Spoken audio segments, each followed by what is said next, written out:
नमस्कार दोस्तों, स्वागत है आपका श्रीमद् देवी भागवत पुराण के दूसरे अध्याय में। आज हम देखेंगे श्रीमद् देवी भागवत के महात्म्य के प्रसंग में संयमंत कमनी की कथा। तो आइए दोस्तों शुरू करते हैं। ऋषिगण बोले, महाभाग, वासुदेव जी ने अपने पुत्र को किस प्रकार प्राप्त किया और वन में भ्रमण करते हुए श्री कृष्ण ने प्रसेन को कैसे खोजा। हे सुमते, हे सूत जी, किस विधि से और किससे वसुदेव जी ने श्रीमद् देवी भागवत पुराण का श्रवण किया, आप हम लोगों को यह कथा बताइए। सूत जी बोले, भोजवंशी सत्राजित द्वारकापुरी में आनंद पूर्वक निवास करता हुआ सूर्य की आराधना में तत्पर रहता था। वह सूर्य का परम भक्त एवं उनका मित्र था। कुछ समय के पश्चात सूर्य देव उसके ऊपर प्रसन्न हो गए और उन्होंने उसे अपने लोक का दर्शन कराया।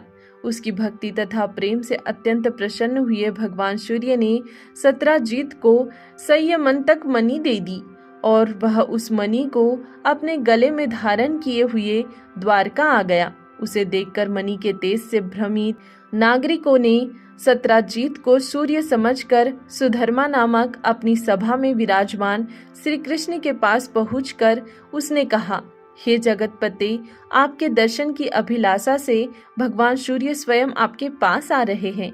यह बात सुनकर सभा में श्री कृष्ण हंसकर बोले, हे बाल स्वभाव नागरिकों, ये सूर्य भगवान नहीं है बल्कि सत्राजित है, जो स्वयं सूर्य द्वारा प्रदत्त संयमंतक मणि से दीप्तमान होता हुआ यहाँ आ रहा है। उसके पश्चात ब्राह्मणों को बुलाकर सत्राजित ने स्वस्ति वाचन कराया और भली भांति पूजन करके उस मणि को अपने घर में स्थापित किया।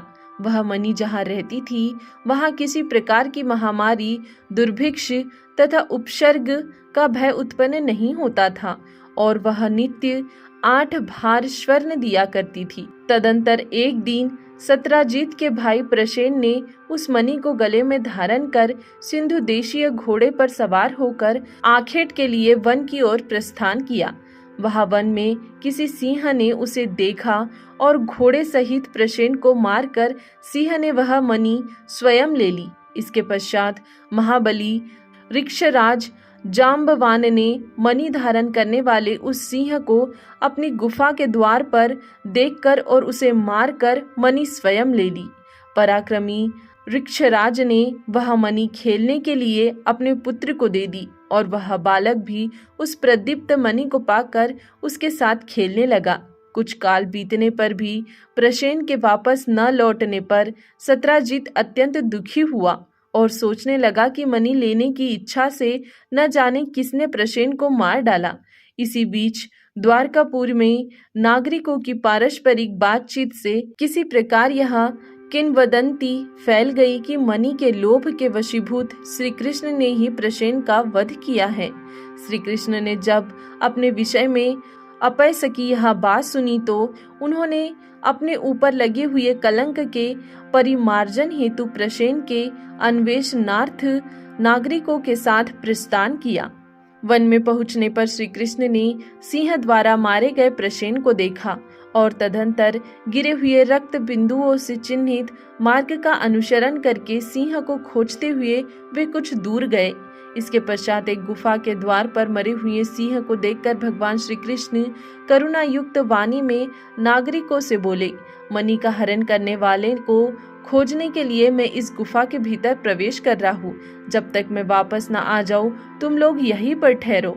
वे द्वारकावासी ठीक है ऐसा बोलकर वहीं पर ठहर गए और श्री कृष्ण गुफा के भीतर प्रविष्ट हुए जहाँ जाम्बवान का घर था। तत्पश्चात वहां पहुंचने पर श्री कृष्ण ने ऋक्षराज के पुत्र को मणि धारण किए देखकर मणि को छीनना चाहा। इस पर उसकी धात्री भयभीत होकर चिल्लाने लगी। जब धात्री की आवाज सुनकर जाम्बवान तुरंत वहां आ गया और वह अपने पूर्व यानी स्वामी श्री कृष्ण के साथ दिन रात निरंतर युद्ध करने लगा। इस प्रकार उन दोनों के बीच 27 दिनों तक भयंकर युद्ध हुआ। इधर द्वारकावासी गुफा के द्वार पर 12 दिनों तक तो श्री कृष्ण के आगमन की प्रतीक्षा करते हुए ठहरे रहे, किंतु इसके बाद वे भयभीत होकर अपने अपने घर चले गए और वहां पहुंचकर उन्होंने लोगों से सारा वृत्तांत कहा। द्वारकापुरी के सभी नागरिक यह सब सुनकर सत्राजीत की भर्त्सना करते हुए अत्यंत शोक विहल हो गए। महाभाग वासुदेव जी अपने पुत्र का वह समाचार सुनकर परिवार सहित महान शोक से मूर्छित हो गए और बार बार सोचने लगे कि मेरा कल्याण किस प्रकार से हो। उसी समय ब्रह्मलोक से देवर्षि नारद वहां आ गए। वासुदेव जी ने उठकर उन्हें प्रणाम करके विधिवत उनकी पूजा की। देवर्षि नारद महामती यदुश्रेष्ठ वसुदेव जी से कुशल क्षेम पूछकर उनसे बोले, आप क्यों चिंतित हैं, यह मुझे बताइए। वासुदेव जी बोले, मेरा अतिशय प्रिय पुत्र श्री कृष्ण प्रसेन को खोजने के लिए द्वारिका के नागरिकों के साथ वन में गया था, जहां उसने प्रसेन को मरा हुआ देखा। इसके पश्चात प्रसेन को मारने वाले सिंह को भी एक गुफा के द्वार पर मरा देखकर श्री कृष्ण नागरिकों को द्वार पर ही रोककर स्वयं गुफा के अंदर चले गए। बहुत दिन व्यतीत हो चुके हैं, किंतु मेरा पुत्र अभी तक नहीं लौटा, जिससे मैं चिंतित हूँ। अतः हे मुने, आप कोई ऐसा उपाय बताइए जिससे मैं अपने प्रिय पुत्र को प्राप्त कर सकूं। नारद जी बोले, हे यदुश्रेष्ठ, आप पुत्र की प्राप्ति के लिए अंबिका देवी की आराधना कीजिए। उनकी आराधना से शीघ्र ही आपका कल्याण होगा। वसुदेव जी बोले, हे भगवान, वे देवी कौन है? वे महेश्वरी किस प्रकार के प्रभाव वाली है तथा उनकी आराधना किस प्रकार की जाती है? हे देवर्षि, कृपा करके यह बताइए। नारद जी बोले, हे महाभाग वसुदेव, देवी के अतुलित महात्म्य का विस्तार पूर्वक वर्णन करने में कौन समर्थ है? अतः मैं संक्षेप में ही कह रहा हूँ, आप उसे सुने। जो भगवती शाश्वत सच्चिदानंद स्वरूपा और परात्परता देवी है तथा जिनके द्वारा यह जगत व्याप्त है, जिनकी आराधना के प्रभाव से ही ब्रह्मा इस चराचर सृष्टि की रचना करते हैं, जिनका स्तवन करके भगवान विष्णु मधुकैटम्भ के भय से मुक्त हुए तथा जिनकी कृपा से वे विश्व का पालन पोषण करते हैं, जिनकी कृपा कटाक्ष मात्र से भगवान शंकर जगत का संहार करते हैं और जो संसार के बंधन के कारण रूपा है, वे ही मुक्ति प्रदान करने वाली है। वे ही परम विद्या स्वरूपा है और वे ही समस्त ईश्वरों की भी ईश्वरी है। अतः आप नवरात्र विधान के अनुसार जगदम्बा की विधिवत पूजा करके 9 दिनों में इस श्रीमद् देवी भागवत पुराण का श्रवण कीजिए, जिसके श्रवण मात्र से आप शीघ्र ही अपने पुत्र की प्राप्ति कर लेंगे। इस पुराण का पाठ तथा श्रवण करने वाले मनुष्य से भोग एवं मोक्ष दूर नहीं रहते। नारद जी के ऐसा कहने पर वे वासुदेव जी मुनि श्रेष्ठ नारद को प्रणाम करके अत्यंत प्रेम पूर्वक कहने लगे। वासुदेव जी बोले, हे भगवान, आपके इस कथन से देवी महात्म्य से संबंधित एक अपना वृत्तांत मुझे याद आ गया। मैं उसे कह रहा हूँ, आप सुनिए। पूर्व काल में पापी कंस ने आकाशवाणी के माध्यम से देवकी के 8वें गर्भ से अपनी मृत्यु जानकर भयभीत हो भार्या सहित मुझको बंदी बना लिया। तदंतर मैं अपनी पत्नी देवकी के साथ कारागार में रहने लगा और पापी कंस भी मेरे पैदा होने वाले पुत्रों को एक एक करके मारता रहा। इस प्रकार जब कंस के द्वारा मेरे 6 पुत्र मार डाले गए, तब मेरी निर्दोष भार्या देवकी अत्यंत शोकाकुल हो उठी और दिन रात दुखी रहने लगी।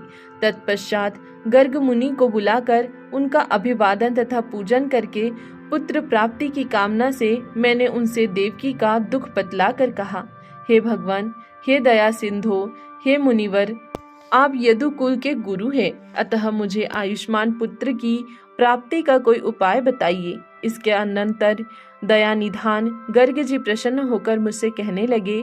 गर्ग जी बोले, हे महाभाग वसुदेव, अब आप उस सर्वश्रेष्ठ साधन को सुनिए जो भगवती दुर्गा अपने भक्तों की दुर्गति का विनाश कर देती है। आप उन कल्याणकारिणी देवी की आराधना कीजिए, इससे शीघ्र ही आपका कल्याण होगा, क्योंकि उनकी आराधना से सभी लोगों की समस्त कामनाएं पूर्ण हो जाती हैं। दुर्गा की उपासना करने वाले मनुष्यों के लिए संसार में कुछ भी दुर्लभ नहीं है।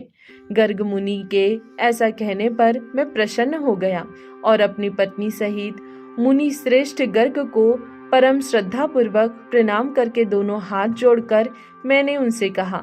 वसुदेव जी बोले, हे भगवान, हे करुणा सागर, हे गुरु, यदि आप मुझ पर स्नेह रखते हैं तो मेरे कल्याण के निमित्त आप ही उन भगवती चंडिका की आराधना कर दे। मैं तो कंस के घर में बंदी रहने के कारण कुछ भी कर सकने में असमर्थ हूँ। अतः हे महामते, अब आप ही इस दुख सागर से मेरा उद्धार कीजिए। मेरे इस प्रकार कहने पर वे मुनि श्रेष्ठ प्रसन्न होकर बोले, हे वसुदेव, आपकी प्रीति के कारण मैं आपका कल्याण करूंगा। मेरे द्वारा प्रीति पूर्वक प्रार्थना किए जाने के उपरांत गर्ग मुनि देवी दुर्गा की आराधना की इच्छा से ब्राह्मणों के साथ विंध्य पर्वत पर चले गए। वहां जाकर जप एवं पाठ में तत्पर रहते हुए गर्ग मुनि जगत की मात्र स्वरूपा और भक्तों की कामनाओं को पूर्ण करने वाली भगवती की आराधना करने लगे। जब पूजन आदि अनुष्ठानों की समाप्ति के पश्चात आकाशवाणी हुई कि हे मुने, मैं प्रसन्न हो गई हूँ, अतएव तुम्हारे कार्य की सिद्धि होगी। समस्त प्रकार के पाप एवं अनाचार स्वरूप पृथ्वी के भार का नाश करने के लिए मुझसे प्रेरणा प्राप्त कर स्वयं भगवान विष्णु अपने अंश से वसुदेव की भार्या देवकी के गर्भ से अवतार लेंगे।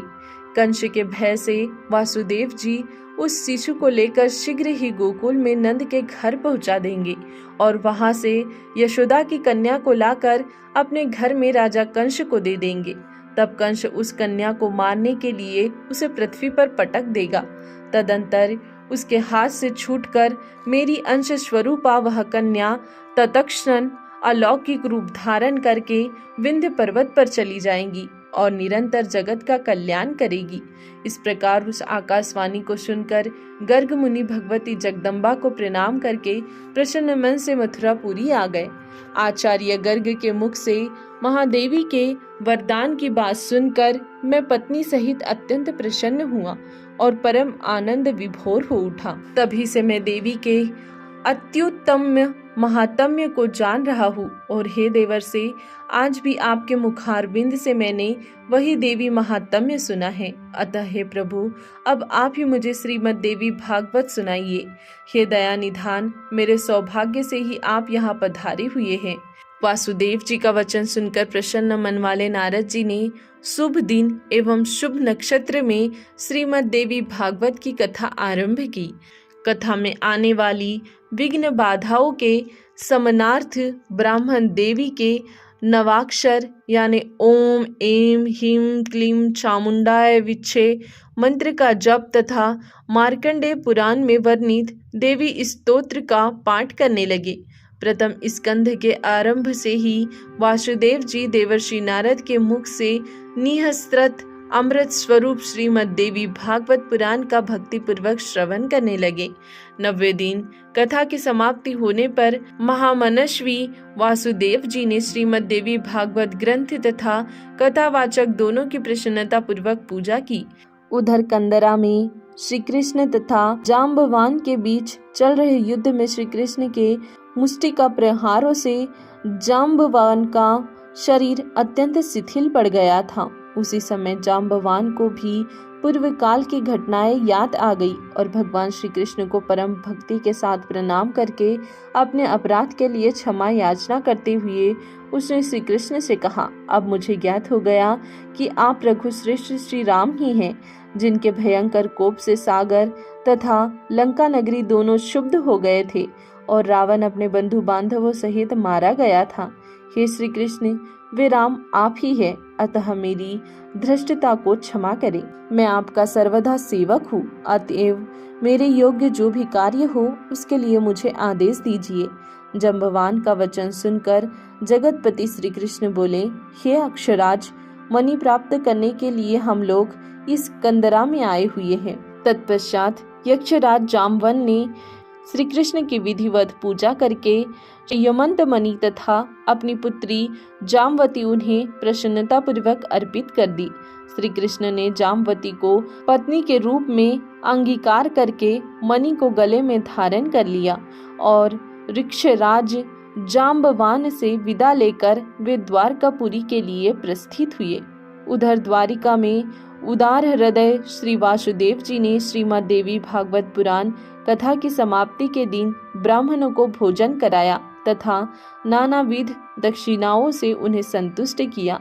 जिस समय वे ब्राह्मण वासुदेव को आशीर्वचन प्रदान कर रहे थे, उसी समय भगवान श्री कृष्ण मणि धारण किए हुए पत्नी जामवती के साथ वहां आ पहुँचे। भार्या सहित भगवान श्री कृष्ण को देखकर वासुदेव जी तथा उपस्थित जन समूह की आंखें हर्षातिरेक के अश्रु से परिपूर्ण हो गई और वे परम आनंदित हुए। देवर्षि नारद जी श्री कृष्ण के आगमन से हर्षित हुए और उन्होंने वासुदेव जी तथा श्री कृष्ण से विदा लेकर ब्रह्म सभा के लिए प्रस्थान किया। जो मनुष्य निष्कपट भक्ति एवं शुद्ध हृदय से भगवान के इस विख्यात तथा कलंकनाशक चरित्र का पाठ एवं श्रवण करता है, वह पूर्ण सुखी हो जाता है। जगत में उसकी सभी कामनाएं पूर्ण हो जाती हैं तथा मृत्यु के अनंतर वह मोक्ष प्रद प्राप्त करता है। दोस्तों, यह अध्याय दूसरा समाप्त होता है। इसके आगे अगला अध्याय देखेंगे हम अगले वीडियो में। तब तक के लिए धन्यवाद।